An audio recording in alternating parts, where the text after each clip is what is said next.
እግዚአብሔር መልካም ነው። ደግሞ ዛሬ አዲስ ቀን ሰጥቶናል። እግዚአብሔር በተለያየ መልኩ ዛሬ ጌታ ይናገረናል፣ ያስተምረናል። ዛሬ ከኔ ጋር በጸሎት እንጀምራለን ፕሮግራማችን ማለት ነው።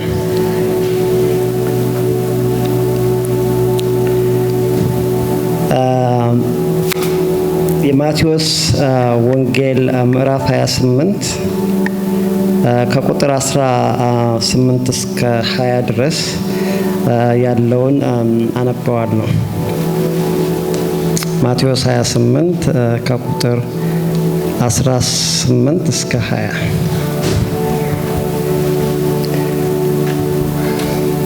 ኢየሱስም ቀረበና እንዲህ ብሎ ተናገራቸው። ስልጣን ሁሉ በሰማይና በምድር ተሰጠኝ። እንግዲህ ሂዱና አሕዛብን ሁሉ በአብ በወልድና በመንፈስ ቅዱስ ስም እያጠመቃችኋቸው ያዛችኋቸውንም ሁሉ እያስተማራችኋቸው ደቀ መዛሙርቴ አድርጓቸው። እነሆም እኔ እስከ ዓለም ፍጻሜ ድረስ ሁልጊዜ ከናንተ ጋር ነኝ ይላል እና መጽሐፍ እንደሚነግረን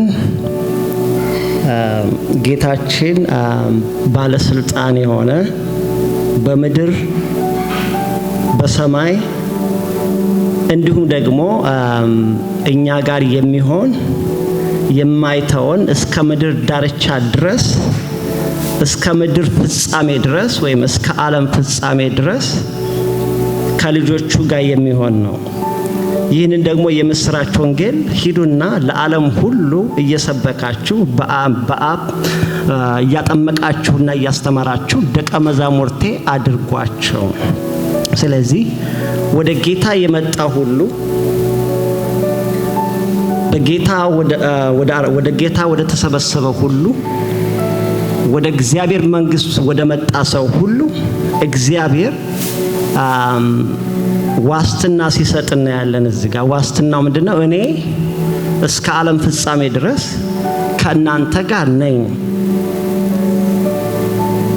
ጋራንቲ ይሰጣል። አሜን። ደግሞ እግዚአብሔር የምናመልከው አምላክ በምድርም በሰማይም ባለስልጣን የሆነ ጌታ ነው። አሜን አሜን። የባለስልጣን ልጅ ደግሞ ባለስልጣን ነው። አሜን ሃሌሉያ። እግዚአብሔር መልካም ነው። አሜን። እግዚአብሔር ድንቅ አምላክ ነው። በዚህ ጌታ ወደዚህ ጌታ መጠራታችን የሚደንቅ አምላክ የሚደንቅ ነገር ነው። ለምን መሰላችሁ?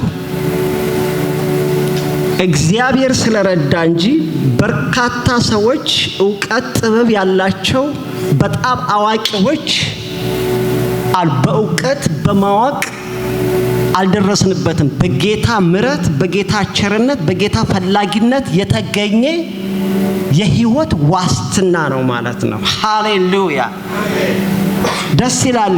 እኔ ከናንተ ጋር ነኝ እስከ ዓለም ፍጻሜ ድረስ አብሬያችሁ ነኝ ይላል ማለት ነው። ኢየሱስ ጌታ ነው። ይህ አምላክ የኛ አምላክ ስለሆነ እድለኞች ነን። እግዚአብሔር መልካም ነው። አሜን ሃሌሉያ። ጌታ ሆይ እናመሰግንሃለን። እግዚአብሔር ሆይ ወደ መንግስትህ ስላፈለስከን ስለጠራሃን ስለሰበሰብከን በእውነት እናመሰግንሃለን። በእውነት ክብር ላንተ ይሁን፣ ምስጋና ላንተ ይሁን። እግዚአብሔር ሆይ በእኛ ላይ ባለስልጣን ስለሆንክ በነገሮቻችን ላይ ባለስልጣን ስለሆንክ በምንኖርበት ከተማ ላይ ባለስልጣን ስለሆንክ በምንሰራበት መስሪያ ቤት ላይ ባለስልጣን ስለሆንክ በቤተሰባችን ላይ ባለስልጣን ስለሆንክ በኑሯችን ላይ ባለስልጣን ስለሆንክ እናመሰግንሃለን። በምድር ላይ ባለስልጣን ስለሆንክ በሰማይ ባለስልጣን ስለሆንክ እግዚአብሔር ስልጣንህ ከልጆችህ ጋር ስላለ ስልጣንህ የማይለይ ስለሆነ ስልጣንህ ዋስትና ስለሚሰጥ አብሮነትህ ዋስትና ስለሚሰጥ እናመሰግንሃለን። ሃሌሉያ። ያንተ አብሮነት ዋስትና ይሰጣል። የድል ጌታ ነህ። እናመሰግንሃለን። ድል የሚገኘው ካንተ ነው። ክብር ላንተ ይሁን። የድል ጌታ ስለሆንክ ልጆችን የማትጥል ዓለምን ለክፉ አሳልፈ የማትሰጥ ምድር በእግርህ ስር ያለች ሰማይ የእጆች ስራ የሆኑ ባለ ግርማ አምላክ ነህ። ሃሌሉያ ባለ ግርማ አምላክ ያንተ ልጆች ስለሆነ እድል ስላገኘን ወደ አንተ ለመምጣት እድል ስለደረሰን ስለሰበሰብከን ከተለያየ ቦታ እናከብርሃለን፣ እናመሰግንሃለን። እግዚአብሔር ደግሞ አንተ በምድር ላይ ስለምትነግስ ምድርን ለክፉ አሳልፈ ስለማትሰጣት እግዚአብሔር አምላክ ሆይ ሕዝብህን ስለምትጠብቅ ከተማን ስለምትጠብቅ እናመሰግንሃለን። በአንተ ላይ ስለምናርፍ እናመሰግንሃለን። በነገሮቻችን ላይ አንተ ስላለ እናመሰግንሃለን። በከተማ አንተ ስላለ እናመሰግንሃለን። ከተማ ካንተ የተነሳ ስለተጠበቀ፣ አገር ካንተ የተነሳ ስለተጠበቀ እናከብርሃለን። እግዚአብሔር ሆይ ተስፋ እንደሌላቸው ስላላደረከን ጌታ ሆይ በምድር ሁነን በሰማይ ደግሞ ዋስትና ያለው መግቢያ ማረፊያ ቤት ስለሆንከን እግዚአብሔር ሆይ እናመሰግንሃለን።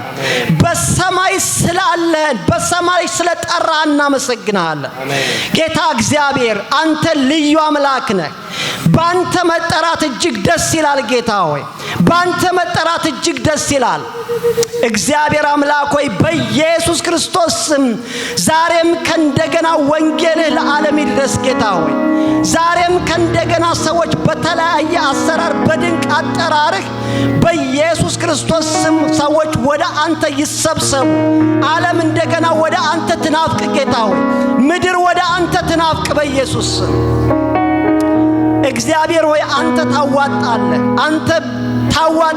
ጌታ ሆይ እንደገና እግዚአብሔር ሆይ በኢየሱስ ስም በከተማ ሪቫይቫል ይነሳ፣ በቤተ ክርስቲያን ሪቫይቫል ይነሳ፣ በቤተሰብ ሪቫይቫል ይነሳ። ጌታ ሆይ ተሐድሶ ይምጣ በምድር ላይ በኢየሱስ ስም። የተዘጉ ቤተ ክርስቲያናት ይከፈቱ በኢየሱስ ስም። እግዚአብሔር ሆይ በምድር ላይ ህልውና ይንቀሳቀስ። ቃልህ እንደሚነግረን ስልጣን ያንተ ነው ጌታ ሆይ። ማዳን ያንተ ነው ጌታ ሆይ። ፕሮቴክሽን ያንተ ነው ጌታ ሆይ። ጥበቃ ያንተ ነው እግዚአብሔር ሆይ። እግዚአብሔር አምላክ ሆይ ስለምትረዳ እንደገና በምድር ተሐድሶ ስለሚነሳ ወንጌል በኃይል ስለሚበራ እግዚአብሔር አምላኬና አባት ሆይ የወንጌል ችቦ ስለሚበራ በርካታ ትውልዶች እግዚአብሔር ሆይ አዲሱ ትውልድ አንተን ስለሚናፍቅ ከእንደገና ጥምቀት ስለሚበዛ ከእንደገና ትውልድ ወደ አንተ እየተጠመቀ እየተማረ ስለሚመጣ ደቀ መዛሙርት ስለሚበዛ እናመሰግንሃለን። እግዚአብሔር አንተ መገኘትህ ለዓለም ነው። መገኘትህ በሰማይ ነው። መገኘትህ በምድር ነው። ጌታ እግዚአብሔር አምላኬና አባት ሆይ በኢየሱስ ስም እንደ ቤተ ክርስቲያን እንልሃለን። ጌታ ሆይ በኢየሱስ ክርስቶስ ስም ተሐድሶ ይምጣ፣ ተሐድሶ ይምጣ። ጌታ ሆይ በምድር ተሐድሶ እግዚአብሔር በከተማ ተሐድሶ፣ በአገር ተሐድሶ፣ በማህበረሰብ ተሐድሶ፣ በግለሰብ ተሐድሶ ይምጣ። እግዚአብሔር አምላኬና አባት ሆይ አዳዲስ ነገሮች ስለሚመጡ እግዚአብሔር ሆይ ስለሚመጡ እግዚአብሔር ሆይ ዋስትና ስለሚመጣ እግዚአብሔር ሆይ እናመሰግንሃለን። ጌታ እግዚአብሔር ሆይ እንደገና ወንጌል ስለሚሰበክ እንደገና ጥሪ ስለሚመጣ እንደገና እግዚአብሔር ሆይ በምድር እሳት ስለሚነሳ እናመሰግንሃለን። ጌታ እግዚአብሔር ሆይ ቤተ ክርስቲያንን ስለምታስባት፣ ቤተሰብን ስለምታስብ፣ ሀገርን ስለምታስብ እግዚአብሔር ሆይ በድንቅ እንደገና እግዚአብሔር አምላኬና አባት ሆይ መነሳት ስለሚሆን እግዚአብሔር ሆይ መነሳት ስለሚሆን መዘርጋት ስለሚሆን እግዚአብሔር ሆይ በኢየሱስ ስም ተባረክ። አምላክ ሆይ ስለጠራህ እናመሰግናለን። በድንቅ አጠራር ስለጠራህ እናመሰግናለን። ስለ ሁሉ ተባረክ። እንወድሃለን በክርስቶስ ኢየሱስ ስም አሜን።